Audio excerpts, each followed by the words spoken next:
The UK government is looking to pass an illegal migration bill, where it currently is on its committee stage. Now, we have quite a long way to go until this bill is actually passed, as it needs to go through a third reading, the House of Lords, and then the final stages. But people who oppose or even welcome, weirdly, illegal immigration have one question in common, and that's, will this bill actually do anything? Now, I'm sure you know my answer, but over here at Ickonic, we like to leave no stone unturned when it comes to these subjects. But joining me to unpack this is Deputy Leader of the United Kingdom Independence Party, or UKIP for short, Rebecca Jane. Thank you so much for coming on and having a chat with me today. So surely this quote-unquote Conservative government, and we know that Labour and the Conservative government are basically the same party, they're just branded differently. Surely that without leaving the ECHR, nothing would get done. Yeah, exactly. You know, I don't even know. What baffles me about their latest little stunt is that they're not even addressing the fact that they've said all of this before. You know, I did a video actually last week and I put it out on Twitter, where I actually demonstrated that Boris a year ago was saying the literal exact same speech as Suella Braverman. You know, they used the exact same language, the exact same terms. Obviously, Boris was touting the Rwanda plan, that this was going to be the saviour. And now Suella's touting the latest plan. And actually, none of them are any good, because we're going to still remain in ECHR. And how on earth can anything actually then come to fruition because of that? And my problem is that they're not transparent and they're not honest. And actually, they should just be putting their hands up and saying, do you know what, we've really not got a handle on this. And all they're trying to do is throw out sound bites and do their PR redemption tour. And I've just had enough of it, as you can probably tell. I can definitely tell, absolutely. I think, well, a lot of people, including myself, have come to the conclusion that these illegal boat crossings are almost being just allowed to happen. And that there is actually just an agenda at play. I mean, what do you think? Am I jumping the gun here a bit, or do you think there could be something sinister behind the scenes? Because we know it's not just the United Kingdom. There's other countries that are experiencing the exact same issues. You know, America, Australia, throughout Europe, France, you name it. So what do you think? I do think that there is something more sinister at play, but obviously in my position I have to be quite careful, and as soon as I try and allude to that on any kind of channel or anything to any kind of extent, I very quickly kind of get stopped. What exactly the sinister part of it is, I'm not entirely sure, but one thing that I am quite sure of, in my opinion, is that Rishi Sunak has a different agenda to the rest of us. And he's got a lot of pals that he's trying to please. Let me just say that, in my opinion. Yeah, well, absolutely. I mean, like we were just touching on, you know, I would argue that both main parties are the same in principle, just branded differently. I think Labour just has, you know, a pride flag and some pronouns on top. And it's all just a bit of theatre, but people are actually hungry for massive change when it comes to politics, because I know many people have just given up. You know, now I know a massive amount of people that just simply won't vote because of the systems in place, whether it be first past the post. We know, of course, UKIP went through that stage of nearly 4 million people voting for UKIP, and only one MP got a stand in Parliament. What do you think is the solution until we get some kind of voter reform? It does feel really hopeless, doesn't it? You know, and obviously as the deputy leader of a political party, to say that it's unbearable. So we have to find some hope from somewhere, which is exactly the reason why I took the position of becoming the deputy leader, because you look at the two mainstream parties and you are right, they are very similar in so many ways. And actually, in my opinion, if we end up with a Labour government, the problem's only going to get worse.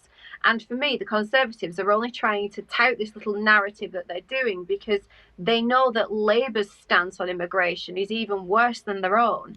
And they know that that's not going to go down well with the public. It doesn't go down well with the public. So they're trying to exploit it. But do they actually have any hope, power, or even idea of how to solve the problem? Not really. No, they don't care.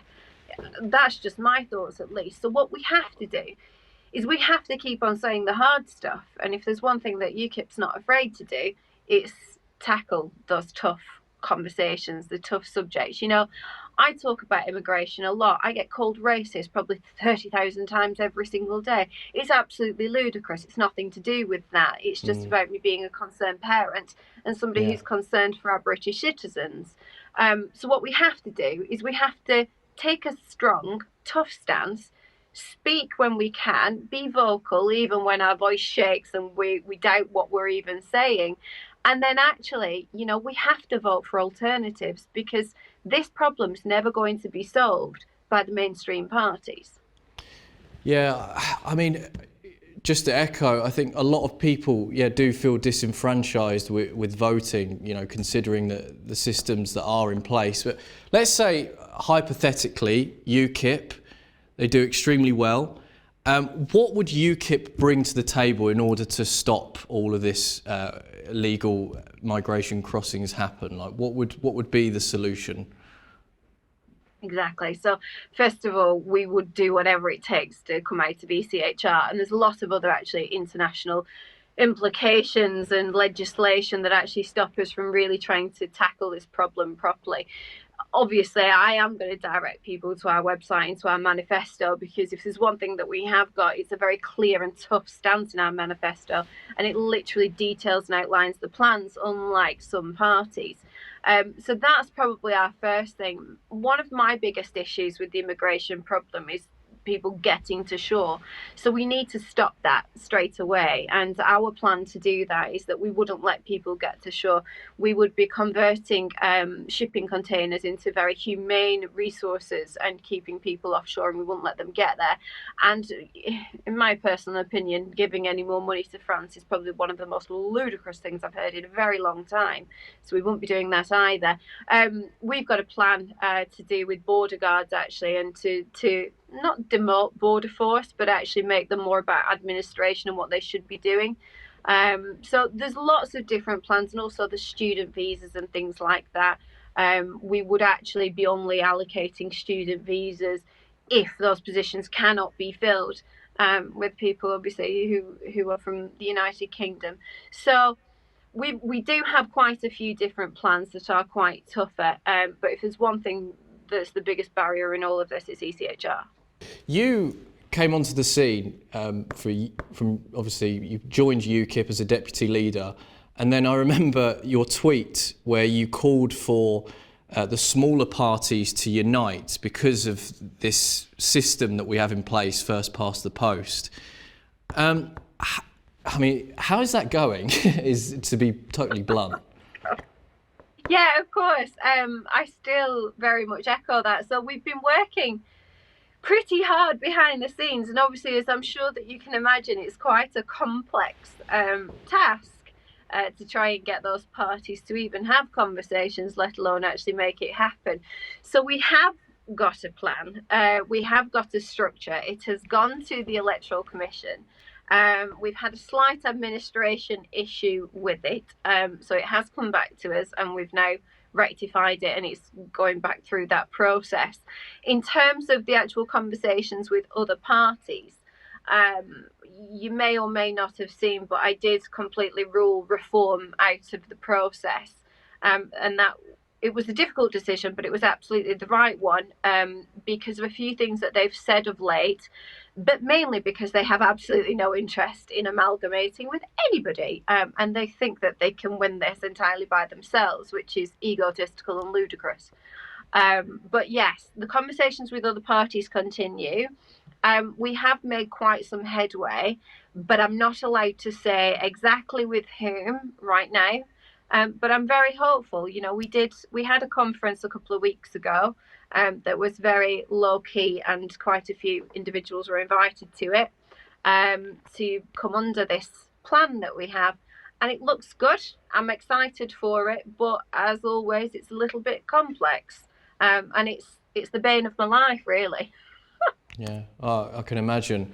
I guess final question then to people, because I think a lot of our viewers do not vote. because, and I completely understand why, and I'm starting to fall under that category now, because I've seen obviously how corrupt the system is. I've seen how people feel so disenfranchised in these times because of the system put in place, because of people don't see change within politics, to put it bluntly. People see that it's just either theatre or it's just games, basically.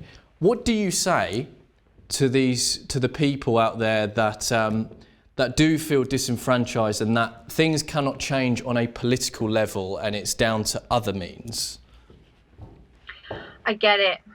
I really get it, actually, because if there's one reason why I actually did this job, it was because of those exact same feelings. And you constantly see, especially during COVID times, all we saw was being fed. We were gaslighted as a nation, and we were fed nonsense, and they weren't transparent. They're still not transparent. They lie through the teeth, and yes, it's all a big game, which I come from a non-political background, so to enter into the position that I did within about 3 days, I was like, oh my God, politics really is truly a game.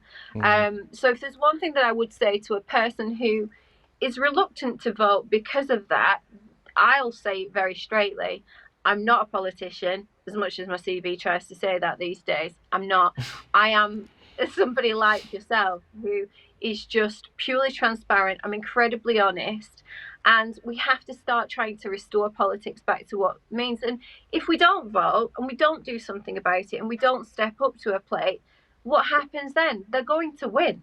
And we have to stop that. So that's why I am as vocal as I am. That's why I'm doing the job that I'm doing. But if people don't vote, I get it. I completely understand, because I was one of those people too. I just chose to take on a bigger role and to try and do something about it. And I would implore everybody to do what is within their power to do something about it as well. I'll be honest, I can't argue that at all. So fair enough. Rebecca, thank you so much for taking your time out for me. I really appreciate it. And we'll talk again very soon. Yeah. Thank you so much. It's been lovely.